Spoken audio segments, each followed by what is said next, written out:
Hello, everyone. Welcome and welcome back to the Football Tea, where we talk football and Football Matter talk about everything regarding football. This episode is going to be different. So if you're not subscribed yet, make sure you subscribe. Subscribe button. How are you doing, Football Matter? I'm doing alright, and you? I'm good. I watch your videos, and I think everyone watches your videos or social media definitely going to notice one thing: the pictures behind you.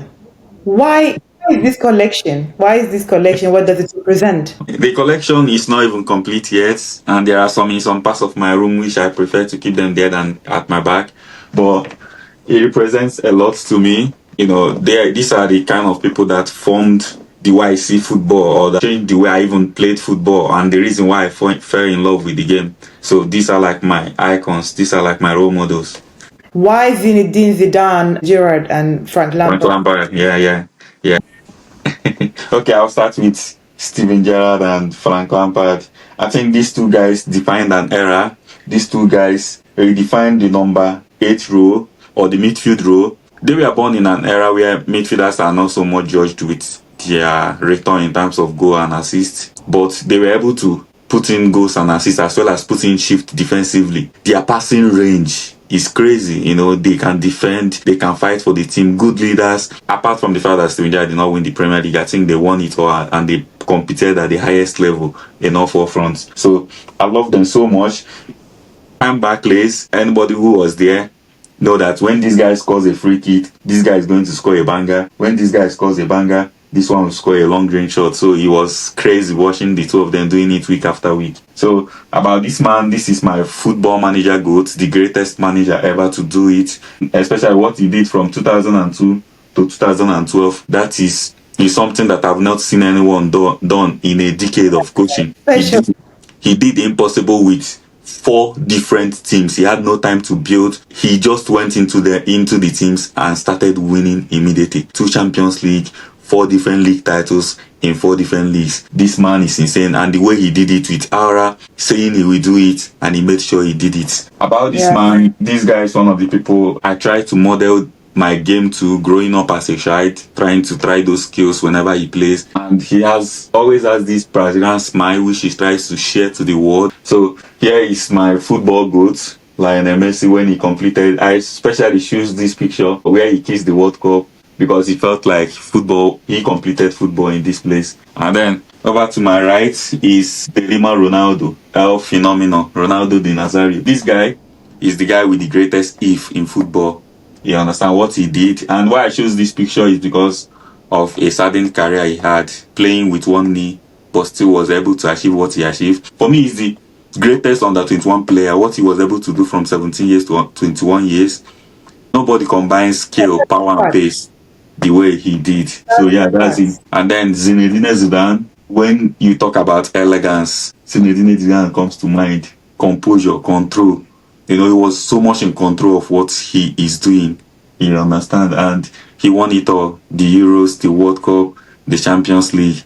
And as a manager, he's done something no manager has ever done, winning the Champions League back to back to back. The way he played this game as well, controlling the game all around. And he plays like a father playing, in the garden with his kids. So these are my role models and icons in football. Now I'm very curious to know the rest of your collection. Okay, there are some names there. I've got also Cristiano Ronaldo, Thierry Henry, I've got Pele, I've got Diego Armando Maradona. And then in general sports, I've got Muhammad Ali. I've got Michael Jordan. These are the people I've got. I'll still add more. But these people are very solid in my mind. It's very, very, very nice collection of players. One of my favorite memories of all time in football is that header from Ramos, corner kick from Luka Modric, that header from Ramos. The whole stadium, the whole city, the whole world, in my opinion, were shaking, emotional, crying, people shouting. This is one of my favorite memories in football. What about you? My favorite memory in football? Like a memory that shook you. Inter Milan winning Barcelona 2010. It was unexpected. It was unexpected. Mourinho did the impossible, and that was where for me the GOAT was decided. He further established it when he won the La Liga in 2012 season, where Messi scored 91 goals in a calendar year, winning the La Liga with 9 points difference, breaking the record points as well as record goals in a season. It's phenomenal. When we talk about this kind of memories, we don't necessarily talk only about positive things because there is always positive and negative. If you can share some moments where you're a little bit, water run in your eyes, if you can say. Okay, I felt bad in 2012 as well when Mourinho lost to Bayern Munich in penalties, where Ramos, Kaká, and Cristiano Ronaldo, the three best penalty kickers for Real Madrid as of then, all missed their penalties. And Yeah, like he said, it was the only loss where he cried after the match, and I also cried after the match as well. So that's where it was a very heartbreaking match for me as well. A lot of people also don't know that you actually used to play football. Maybe you can share a little bit with us because this episode we want to know you better. Okay, as a young guy, I started as a number 9.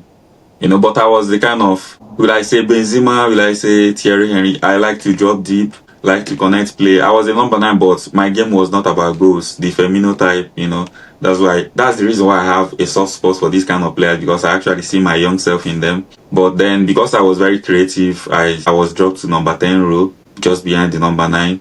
But again, the African number 6 or the DMs are always good in marking. They will follow you anywhere. And because I have a very small body, I was always bullied. So I further dropped because it means that I will be ghosting in matches. I will not have influence in the match. So I started to drop deeper so that I can get onto the ball. And I started to drop deeper. I started to build up. And naturally, that I started to grow more taller. Because in my secondary school, I was very short, but as soon as I left secondary school, I got taller.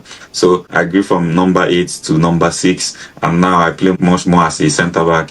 So that is the reason why I have a different feel and experience, and I can talk from my experience about these positions. Not that I read it from anywhere, but as somebody who's first-hand played this game to some level, being coached by some managers as well. So yeah, maybe because you play the football and you're not only watching football, I said, or the way you watch football is very different. The way you kind of look into the game, the way you analyze the game is reflected because of the fact that you yourself play the midfielder. We're going to stop here for this episode, but guys, make sure you subscribe, make sure you share it with your friends. We repeat it where you can get to know both of us better. In this episode, you're going to get the opportunity to have a glimpse of football matter preferences and love and goats of these kind of things. This is it for this episode. It's We Talk Football. And Football Matter, the catalyst and the analyst, football pacifier and the football encyclopedia. Thank you very much. Peace. No shades.